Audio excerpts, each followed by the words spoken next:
Well, greetings. It's the weekend, and this is your update, and it's Father's Day. That's why I'm wearing my Rocky shirt. Get to spend time in my one of my favorite places, which is Coors Field, with my favorite people. And for all you dads out there, hope you have a chance to celebrate with your kids. You know, the ones who made you a father in the first place.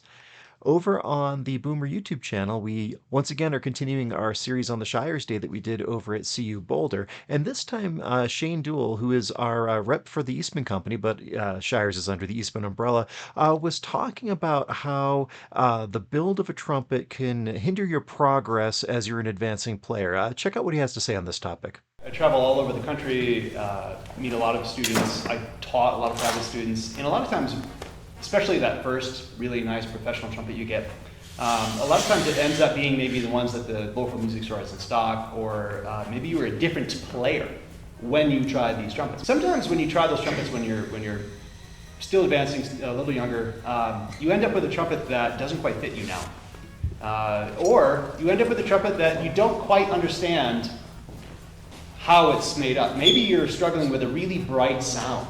You've always been trying to get your sound to warm up, but you can't figure out why it's so bright. It's not necessarily you, it's just the build of the trumpet. And as you search for your sound, you have this concept in your mind of what you want your sound to be. Finding a trumpet that has the qualities that are built in such a way that match your tone quality in your mind can really, really make a difference. And I'll add a couple of my own thoughts onto that, which is as an advancing player, when you get that first trumpet, that you start to not know where your sound ends and the trumpet begins. You kind of grow into it and grow together. But my recommendation is go to your music store, a place like Boomer Music. We're always happy to help people try out instruments, try to find what they're looking for. So to make sure that the one that you're in now is right, because there may be several stops along the way on the journey. So don't let yourself get pigeonholed as you're advancing with your sound. Quasi update on the renovation. The flute case is live.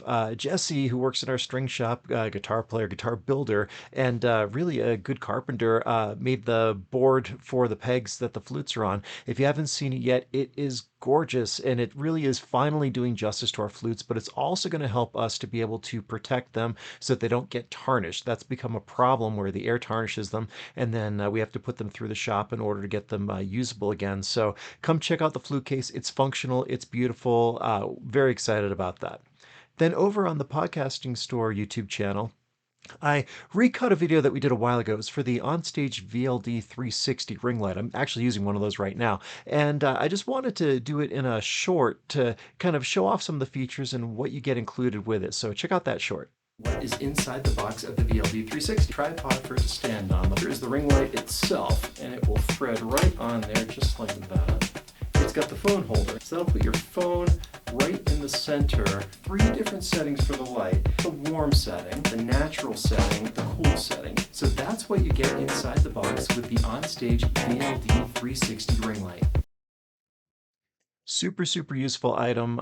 It's got the integrated phone holder, the light around it. It's fantastic. Can't say enough good things about it. If you haven't seen it yet, check that one out.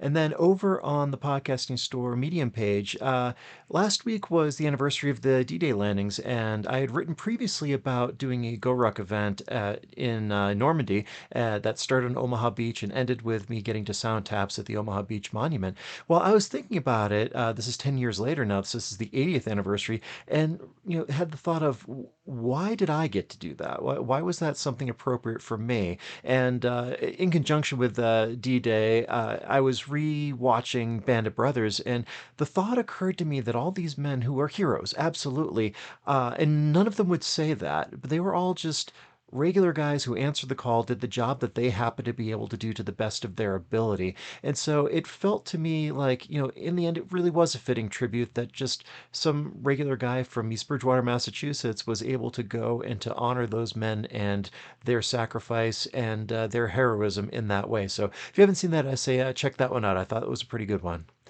That is your weekend update. As always, thank you so much for watching. Comment below, let me know what you think. Like, share, and subscribe. We'll catch up with you next time.